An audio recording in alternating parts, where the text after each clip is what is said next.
ସଦାପ୍ରଭୁଙ୍କର ବହୁମୂଲ୍ୟ ନାମରେ ଧନ୍ୟବାଦ ହେଉ। ପ୍ରଭୁଙ୍କର ପ୍ରିୟ ଲୋକମାନେ, ଆପଣ ସମସ୍ତ ଲୋକଙ୍କୁ ପ୍ରଭୁ ଆଶୀର୍ବାଦ କରନ୍ତୁ ଏବଂ ଆପଣ ସମସ୍ତ ଲୋକଙ୍କୁ ପ୍ରଭୁ ଯୀଶୁଙ୍କ ନାମରେ ମାରନାଥା, ପ୍ରେଜ୍ ଦ ଲର୍ଡ, ଯୀଶୁ ଶାନ୍ତି।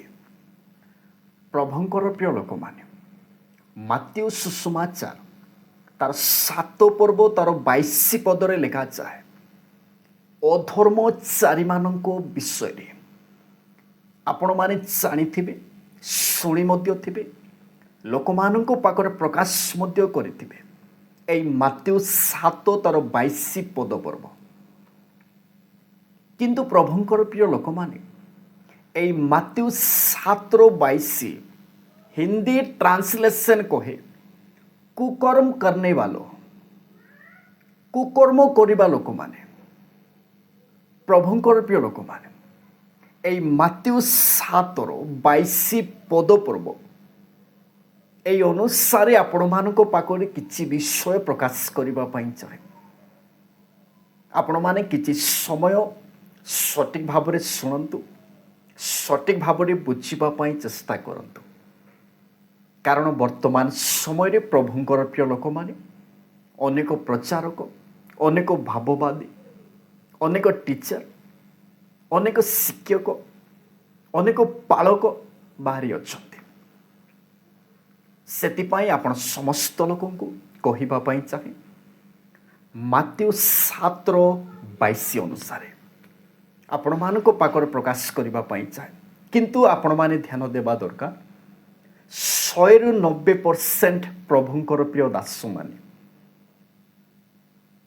ପ୍ରଭୁଙ୍କର ପ୍ରିୟ ଲୋକମାନେ, 100ରୁ 90% ପ୍ରଭୁଙ୍କର ପ୍ରିୟ ଦାସମାନେ ଖରାପ ଶିକ୍ଷା ଦେଉଛନ୍ତି ଏବଂ 10% ସଠିକ୍ ଶିକ୍ଷା ଦେଉଛନ୍ତି।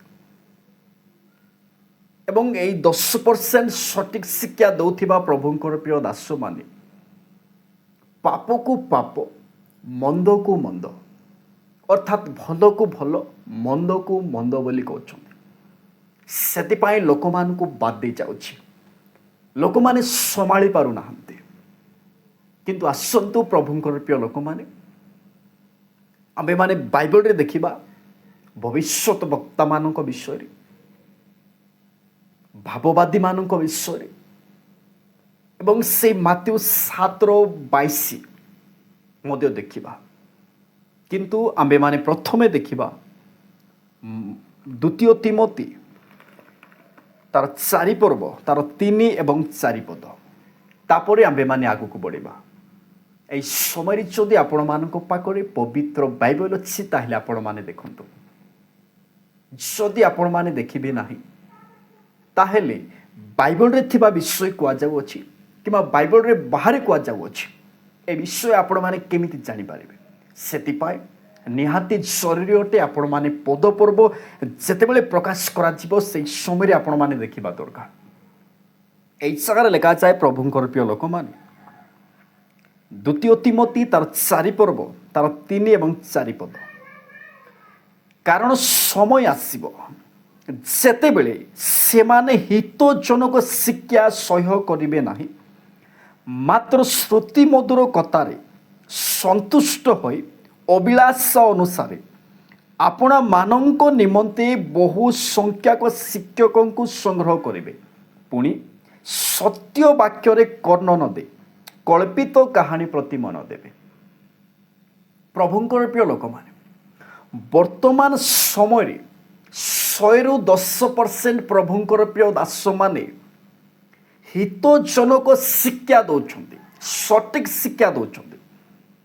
କିନ୍ତୁ ଲୋକମାନେ ସମ୍ଭାଳି ପାରୁନାହାନ୍ତି, ଲୋକମାନଙ୍କୁ ବାଦି ଯାଉଛି।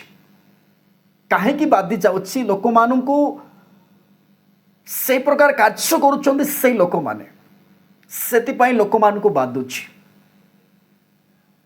ପ୍ରଭୁଙ୍କର ପ୍ରିୟ ଲୋକମାନେ, ପାପକୁ ପାପ, ଭଲକୁ ଭଲ ବୋଲି କହୁଛନ୍ତି। ମନ ପରିବର୍ତ୍ତନ କର, ନଚେତ୍ ତୁମ୍ଭେମାନେ ମରିବ। ପ୍ରଭୁଙ୍କ ପାଖରେ ଫେର, ନଚେତ୍ ତୁମ୍ଭେମାନେ ମରିବ। এই ପ୍ରକାର ଶିକ୍ଷା ଦେଉଛନ୍ତି 100ରୁ 10% ପ୍ରଭୁଙ୍କର ପ୍ରିୟ ଦାସ ଭାଇ। ଏବଂ ବାଇବଲରେ ମଧ୍ୟ ଆମ୍ଭେମାନେ ଦେଖିବା ଭାବବାଦୀମାନଙ୍କ ବିଷୟରେ। ସେମାନେ କେମିତି ଶିକ୍ଷା ଦେଉଥିଲେ। କିନ୍ତୁ ବର୍ତ୍ତମାନ ସମୟରେ ପ୍ରଭୁଙ୍କର ପ୍ରିୟ ଲୋକମାନେ, ଖ୍ରୀଷ୍ଟୀୟ ବିଶ୍ୱାସୀ ମାନେ, ପ୍ରଭୁଙ୍କର ପ୍ରିୟ ସନ୍ତାନ ସନ୍ତତି ମାନେ ଆପଣମାନଙ୍କୁ କହିବା ପାଇଁ ଚାହେଁ ଯେ ଲୋକମାନେ ସଠିକ୍ ଶିକ୍ଷାକୁ ସହ୍ୟ କରିପାରିବେ ନାହିଁ, ସମ୍ଭାଳି ପାରିବେ ନାହିଁ। ମାତ୍ର ଶ୍ରୁତି ମଧୁର କଥା, ସୁନ୍ଦର କଥା, ନିଜର କାନକୁ ସୁନ୍ଦର ଲାଗିଲା ଭଳି, ନିଜକୁ ଆନନ୍ଦ ଲାଗିଲା ଭଳି ଶିକ୍ଷକମାନଙ୍କୁ ସଂଗ୍ରହ କରିବେ ପ୍ରଭୁଙ୍କର ପ୍ରିୟ ଲୋକମାନେ, ଏବଂ ସତ୍ୟ ବାକ୍ୟରେ କର୍ଣ୍ଣ ନ ଦେଇ କଳ୍ପିତ କାହାଣୀ ପ୍ରତି ମନ ଦେବେ। ଏବଂ ବର୍ତ୍ତମାନ ସମୟରେ ଚାଲିଛି, ଲୋକମାନଙ୍କୁ ଆନନ୍ଦ ଲାଗିଲା ଭଳି ଶିକ୍ଷକ ଦରକାର, ସୁନ୍ଦର ଲାଗିଲା ଭଳି ଶିକ୍ଷକ ଦରକାର, ଏବଂ ନିଜର ଇଚ୍ଛା ଅନୁସାରେ ଶିକ୍ଷକମାନଙ୍କୁ ସଂଗ୍ରହ କରୁଛନ୍ତି ପ୍ରଭୁଙ୍କର ପ୍ରିୟ ଲୋକମାନେ। କିନ୍ତୁ ସଠିକ୍ ଶିକ୍ଷାକୁ ଲୋକମାନେ ସହ୍ୟ କରିପାରୁନାହାନ୍ତି। କିନ୍ତୁ ଆସନ୍ତୁ ପ୍ରଭୁଙ୍କର ପ୍ରିୟ ଲୋକମାନେ, ଆମ୍ଭେମାନେ ମାତିଉ ତାର 7 ପର୍ବ ତାର 22 ପଦ ଦେଖିବା ନିମନ୍ତେ ଯିବା। ଆପଣମାନେ ଦେଖନ୍ତୁ, ମାତିଉ ତାର 7ର 22 ଏବଂ 23। ସେଦିନ ଅନେକ ମୋତେ କହିବେ, ପ୍ରଭୁଙ୍କର ସେଇ ଦିନର ବିଷୟ ଲେଖାଯାଉଅଛି। ସେଦିନ ଅନେକ ମୋତେ କହିବେ, ହେ ପ୍ରଭୁ, ଆମ୍ଭେମାନେ କି ତୁମ ନାମରେ ଭାବବାଣୀ କହିଲୁ ନାହିଁ? ପୁଣି ତୁମ ନାମରେ କି ଭୂତମାନଙ୍କୁ ଛଡ଼ାଇଲୁ ନାହିଁ? ଆଉ ତୁମ ନାମରେ କି ଅନେକ ଶକ୍ତିର କାର୍ଯ୍ୟ କଲୁ ନାହିଁ? এই ଜାଗାରେ 3 କ୍ୟାଟେଗୋରୀର ବିଷୟରେ ଲେଖାଯାଇଅଛି। କ'ଣ କ'ଣ ଲେଖାଯାଇଅଛି? ପ୍ରଭୁଙ୍କର ପ୍ରିୟ ଲୋକମାନେ, ଭାବବାଣୀ ବିଷୟରେ ଏବଂ ଭୂତମାନଙ୍କୁ ଛଡ଼ାଇବା ବିଷୟରେ ଏବଂ ଅନେକ ଶକ୍ତିର କାର୍ଯ୍ୟ ବିଷୟରେ ପ୍ରଭୁଙ୍କର ପ୍ରିୟ ଲୋକମାନେ। କିନ୍ତୁ 23 ପଦରେ ଲେଖାଯାଏ, ସେତେବେଳେ ମୁଁ ସେମାନଙ୍କୁ ସ୍ପଷ୍ଟ ରୂପେ କହିବି, ମୁଁ ତୁମମାନଙ୍କୁ କେବେ ହିଁ ଜାଣି ନାହିଁ। ହେ ଅଧର୍ମଚାରୀମାନେ ମୋ ପାଖରୁ ଦୂର ହୁଅ। ପ୍ରଭୁଙ୍କର ପ୍ରିୟ ଲୋକମାନେ, ଆପଣମାନେ ଧ୍ୟାନର ସହିତ ଶୁଣିବା ଦରକାର। ଭାବବାଣୀ କହିବା ଲୋକମାନେ, ଭୂତମାନଙ୍କୁ ଛଡ଼ାଇବା ଲୋକମାନେ, ଅନେକ ଶକ୍ତିର କାର୍ଯ୍ୟ କରିବା ଲୋକମାନେ, ଏମାନେ ସ୍ୱର୍ଗ ରାଜ୍ୟକୁ ଯାଇପାରିବେ ନାହିଁ। ଏମାନେ ହେଉଛନ୍ତି ପ୍ରଭୁଙ୍କର ପ୍ରିୟ ଲୋକମାନେ ଅଧର୍ମଚାରୀ, ଅର୍ଥାତ୍ ଏମାନେ ଖରାପ କାର୍ଯ୍ୟ କରୁଛନ୍ତି। ଏବଂ ହିନ୍ଦୀ ଟ୍ରାନ୍ସଲେସନରେ ଲେଖାଯାଏ କୁକର୍ମ କରନେ ବାଲୋ, ଖରାପ କାର୍ଯ୍ୟ କରିବା ଲୋକମାନେ, এই ଆଶ୍ଚର୍ଯ୍ୟ କରିବା ଲୋକମାନେ, ଭୂତମାନଙ୍କୁ ଛଡ଼ାଇବା ଲୋକମାନେ, ଭାବବାଣୀ କହିବା ଲୋକମାନେ, ଏମାନେ ସ୍ୱର୍ଗ ରାଜ୍ୟକୁ ଯାଇପାରିବେ ନାହିଁ। କାରଣ ପ୍ରଭୁ କହିବେ, ଏ ଅଧର୍ମଚାରୀମାନେ ମୋ ପାଖରୁ ଦୂର ହୁଅ। ଆପଣମାନଙ୍କର ଭାବନା, ଆପଣମାନଙ୍କର ଚିନ୍ତାଧାରା, ଆପଣମାନଙ୍କର ପ୍ରଶ୍ନ ମଧ୍ୟ ଥିବ, କ'ଣ କ'ଣ ଭାବବାଣୀ ମିଥ୍ୟା? କ'ଣ ଭୂତମାନଙ୍କୁ ଛଡ଼ାଇବା ମଧ୍ୟ ମିଥ୍ୟା? ଏବଂ ଅନେକ ସତ୍ୟର କାର୍ଯ୍ୟ କରିବା ମଧ୍ୟ କ'ଣ ମିଥ୍ୟା? ଆପଣମାନଙ୍କୁ କହିବା ପାଇଁ ଚାହେଁ, ପ୍ରଭୁଙ୍କର ପ୍ରିୟ ଲୋକମାନେ, କ'ଣ ସମସ୍ତେ ଆଶ୍ଚର୍ଯ୍ୟ କର୍ମ କରିପାରନ୍ତି? କ'ଣ ସମସ୍ତେ ଭାବବାଣୀ କହିପାରନ୍ତି? କ'ଣ ସମସ୍ତେ ଭୂତମାନଙ୍କୁ ଛଡ଼ାଇ ପାରନ୍ତି? Answer is no. ସମସ୍ତଙ୍କୁ ଦାନ ଦିଆଯାଏ ନାହିଁ, ଭିନ୍ନ ଭିନ୍ନ ଦାନ ଦିଆଯାଇଅଛି, କିନ୍ତୁ ସମସ୍ତଙ୍କୁ ଗୋଟିଏ ପ୍ରକାର ଦାନ ଦିଆଯାଇ ନାହିଁ। କିନ୍ତୁ ଆପଣମାନେ ଜାଣିବା ଦରକାର, ପ୍ରଭୁଙ୍କର ପ୍ରିୟ ଲୋକମାନେ, ଯେ ସେଦିନ ଅନେକ ମୋତେ କହିବେ, ହେ ପ୍ରଭୁ, ଆମ୍ଭେମାନେ କି ତୁମ ନାମରେ ଭାବବାଣୀ କହିଲୁ ନାହିଁ? ପୁଣି ତୁମ ନାମରେ କି ଭୂତମାନଙ୍କୁ ଛଡ଼ାଇଲୁ ନାହିଁ? ଆଉ ତୁମ ନାମରେ କି ଅନେକ ଶକ୍ତିର କାର୍ଯ୍ୟ କଲୁ ନାହିଁ? ସେତେବେଳେ ମୁଁ ସେମାନଙ୍କୁ ସ୍ପଷ୍ଟ ରୂପେ କହିବି, ମୁଁ ତୁମମାନଙ୍କୁ କେବେ ଜାଣି ନାହିଁ। ଏ ଅଧର୍ମଚାରୀମାନେ ମୋ ପାଖରୁ ଦୂର ହୁଅ। ଯେଉଁମାନେ ଭାବବାଣୀ କହୁଛନ୍ତି, ଯେଉଁମାନେ ଭୂତମାନଙ୍କୁ ଛଡ଼ାଉଛନ୍ତି, ଯେଉଁମାନେ ଅନେକ ଶକ୍ତିର କାର୍ଯ୍ୟ କରୁଛନ୍ତି, ସେମାନେ ସ୍ୱର୍ଗ ରାଜ୍ୟକୁ ଯାଇପାରିବେ ନାହିଁ। ସେମାନେ ଅଧର୍ମଚାରୀମାନେ, କୁକର୍ମ କରିବା ଲୋକମାନେ, ପ୍ରଭୁଙ୍କର ପ୍ରିୟ ଲୋକମାନେ। ତାହେଲେ ଆଉ ଗୋଟିଏ ବିଷୟ ଆପଣମାନଙ୍କୁ କହିବା ପାଇଁ ଚାହେଁ। ଆପଣମାନଙ୍କର ପ୍ରଶ୍ନ ଥିବ, ପ୍ରଭୁଙ୍କର ପ୍ରିୟ ଦାସମାନେ କ'ଣ ଆଶ୍ଚର୍ଯ୍ୟ କର୍ମ କରିପାରିବେ ନାହିଁ? ଆପଣମାନଙ୍କ ପାଖକୁ ବୁଝାଇବା ପାଇଁ ପ୍ରଭୁଙ୍କର ପ୍ରିୟ ଲୋକମାନେ ଉଦାହରଣ ସ୍ୱରୂପ ଗୋଟିଏ ଗ୍ରାମରେ ଯଦି ଗୋଟିଏ ଗାଈ ଯଦି ରଙ୍ଗ କ୍ଷୀର ଦେଉଛି, ପ୍ରଭୁଙ୍କର ପ୍ରିୟ ଦାସ ସେଇ ଗ୍ରାମରେ ଅଛି, ଲୋକମାନେ ସେଇ ଦାସକୁ କହନ୍ତି ଯେ ତୁମେ ଯଦି ପ୍ରଭୁଙ୍କର ସତରେ ଯଦି ଶିଷ୍ୟ, ତୁମର ପ୍ରଭୁ ଯଦି ସତରେ ଯଦି ଆଶ୍ଚର୍ଯ୍ୟ କର୍ମ କରନ୍ତି, ତାହେଲେ ପ୍ରଭୁଙ୍କ ପାଖରେ ପ୍ରାର୍ଥନା କର, ଆମ୍ଭେମାନେ ସମସ୍ତେ ଲୋକ ଏଇ ଜାଗାରେ ଏକତ୍ରିତ ଅଛୁ, ଏଇ ଗାଈଟା ରଙ୍ଗ କ୍ଷୀର ଦେଉଛି, ତାକୁ ଧଳା କ୍ଷୀର ଦେବା ପାଇଁ ତୁମେ ପ୍ରାର୍ଥନା କର। ସେଇ ବ୍ୟକ୍ତି ସେଇ ଜାଗାରେ ପ୍ରାର୍ଥନା କରିବ। ପ୍ରାର୍ଥନା କଲା ପରେ ପ୍ରଭୁ ତାହାର ପ୍ରାର୍ଥନା ଶୁଣିବେ ଏବଂ ସେଇ ଗାଈକୁ ରଙ୍ଗ କ୍ଷୀର ବଦଳରେ ତାକୁ ଧଳା କ୍ଷୀର ଦେବ। এই জায়গায় কি আশ্চর্য কর্ম কলে? প্রভু আশ্চর্য কর্ম কলে। প্রভু তার প্রার্থনা শুনিলে এবং সেই জায়গায় রঙ্গ ক্ষীর বদলে প্রভু যীশু ধলা ক্ষীর দেলে। কিন্তু তার মানে নাই যে এই জায়গায় মু আশ্চর্য কর্ম কলি এবং মোর ইচ্ছারে যেকোনসি স্থাନରେ গলি মধ্যে মু আশ্চর্য কর্ম হি করুথিবি। এই প্রকার হুয়ে নাই প্রভুঙ্কর প্রিয় লোকমানে। যে পর্যন্ত প্রভু যীশু ইচ্ছা করে না সে পর্যন্ত কিছু মধ্য হেব না। এই বিষয়কে আপন মানে ধ্যান দেবা দরকার। বাইবেলরে লেখা যায় মাতিউ তার 8 পর্ব তার 2 পদরে লেখা যায় জনে কোষ্ঠী যীশুଙ୍କ পাখরে আসি কহিলে, প্রভু আপন যদি ইচ্ছা করতে তাহলে মতে সূচি করে পারতে। যে পর্যন্ত প্রভু যীশু ইচ্ছা করে না সে পর্যন্ত কিছু মধ্য হব না। আপন মানে প্রার্থনা করাই হুঁতু, আপন মানে উপবাস প্রার্থনা করতু, অনেক দাস মানক ঠারে আপন মানে প্রার্থনা করাই হুঁতু। যদি প্রভুঙ্কর ইচ্ছা না তাহলে আপন মানকর পাখরে বা আপন মানে কিছু মধ্য আপনার উপকার হয়ে পারিব না।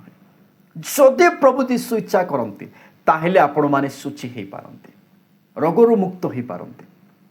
কিন্তু প্রভুঙ্কর প্রিয় লোক মানে এই ভাববাণী কহিবা লোক মানে যদি প্রভু যীশু ইচ্ছা করতে তাহলে সে ভাববাণী কুহতি, নিজের ইচ্ছা অনুসারে এই প্রকার কার্য হুয়ে না। কিন্তু বর্তমান সময় প্রভুঙ্কর প্রিয় লোক মানে কোণ চালিছি আপন মানে দেখুথিবে। যদি বাইবেলরে যদি দেখবে ভবিষ্যৎ বক্তা মানক বিষয়ে প্রভুঙ্কর প্রিয় লোক মানে আপন মানে ধ্যানর সহিত শুনিবা দরকার। ভবিষ্যৎ বক্তা মানে বাইবেলর ভবিষ্যৎ বক্তা মানে এবং বর্তমানর ভবিষ্যৎ বক্তা মানক বিষয়ে আপন মানে দুইটি বিষয় দেখি পারিবে। কেমিতি প্রভুঙ্কর প্রিয় লোক মানে বর্তমানর ভাববাদী মানক বিষয়ে বা ভবিষ্যৎ বক্তা মানক বিষয়ে যদি দেখবে তাহলে সেমানকর বডিগার্ড আছে বর্তমান। কিন্তু বাইবেলর ভবিষ্যৎ বক্তা মানকর বডিগার্ড নথিলা। সেমানে প্রভুঙ্কর অনুগ্রহ, প্রভুঙ্কর ইচ্ছা, প্রভুঙ্কর আশীর্বাদ প্রভু সেমানকর সবর্তী থাই সেমানকু আগকু বড়াউথিলে। কিন্তু বর্তমান সময়ে বডিগার্ড ଅଛି ভবিষ্যৎ বক্তা ମାନଙ୍କ বিষୟରେ বা বক্তা ମାନଙ୍କ বিষୟରେ। এবং প্রভুঙ্কর প্রিয় লোক মানে ভবিষ্যৎ বক্তা মানে বা বক্তা মানে মিটিংরে আপন মানে দেখিথিবে আশ্চর্য কর্ম করন্তে, মিরাকাল করন্তে এবং ଲୋକମାନଙ୍କୁ କୁହନ୍ତି ଆସ ମୁଁ ପ୍ରାର୍ଥନା କଲେ ତମେ ମାନେ ସୁସ୍ଥତା ପାଇବ ଏବଂ ଲୋକମାନେ ମଧ୍ୟ ଯାଆନ୍ତି এবং প্রভুঙ্কর প্রিয় দাস মানে কহନ୍ତି আস মু প্রার্থনা কলে তুমি সুস্থতা পাইব। কিন্তু সেমানে যে বক্তা মানে নিজে অসুস্থতা পড়িলে সেমানে নিজে মেডিকাল কু যাতে, কিন্তু সেমানে নিজে প্রার্থনা করে কি ভালো হেবা দরকার, কিন্তু সেমানে সেই প্রকার করନ୍ତି না। সেমানে নিজে জানନ୍ତି কিন্তু ଲୋକମାନଙ୍କୁ কহନ୍ତି আস মু প্রার্থনা কলে তুমি সুস্থতা পাইব। বহুত আশ্চর্য বিষয় প্রভুঙ্কর প্রিয় লোক মানে। এবং এমিতি বক্তা মানে মধ্যে অଛନ୍ତି নিজর পয়সারে টেচ করନ୍ତି, টেচ করিবা পাই পয়সা দিয়ନ୍ତି, মাইক আনিবা পাই, লাইট আনিবা পাই, সবু বিষয় আনিবা পাই সেমানে পয়সা দিয়ନ୍ତି মিটিং করিবা নিমন্তে। কাহেকি এই প্রকার করନ୍ତି আপন মানে জানନ୍ତି কি প্রভুঙ্কর প্রিয় লোক মানে সেমানে নিজে ফেমস সেবা পায়। যেতবেলে সেমানে নিজে ফেমস হুঁতি, ফেমস হেলা পরে সেই প্রভুঙ্কর প্রিয় দাসକୁ ଦେଖିବା ପାଇଁ ସେ ନିଜେ ଟିକଟ করে।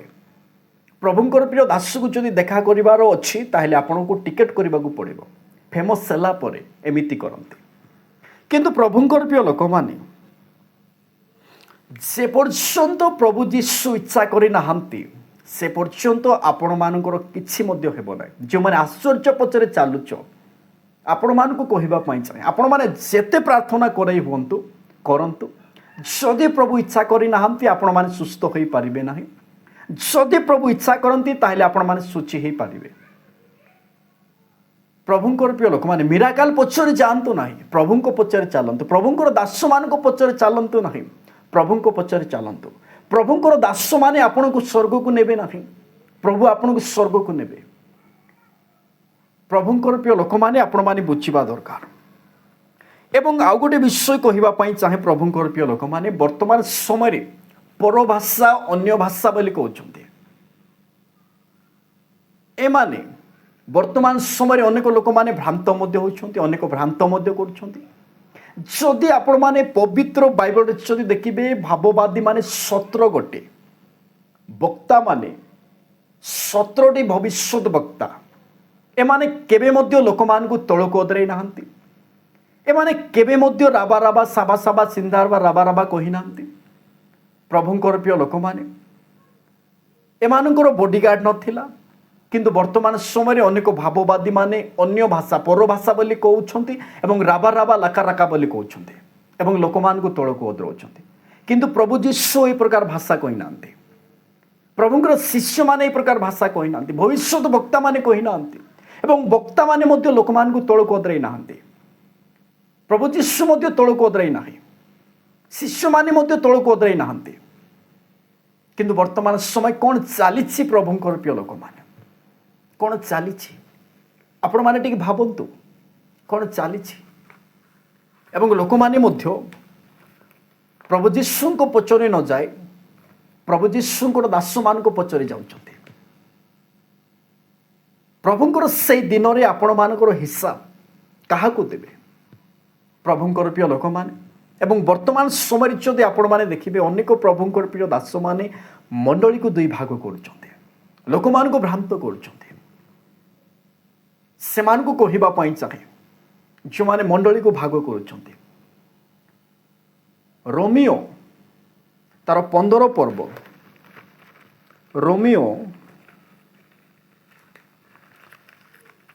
रोमियो तार 15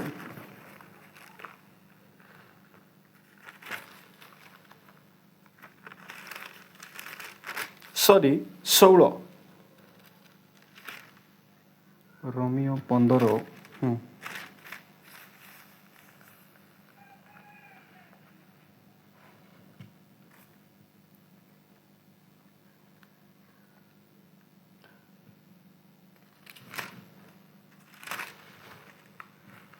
रोमियो प्रभुंकर प्रिय लोक मैंने आपण मैंने देखा दरकार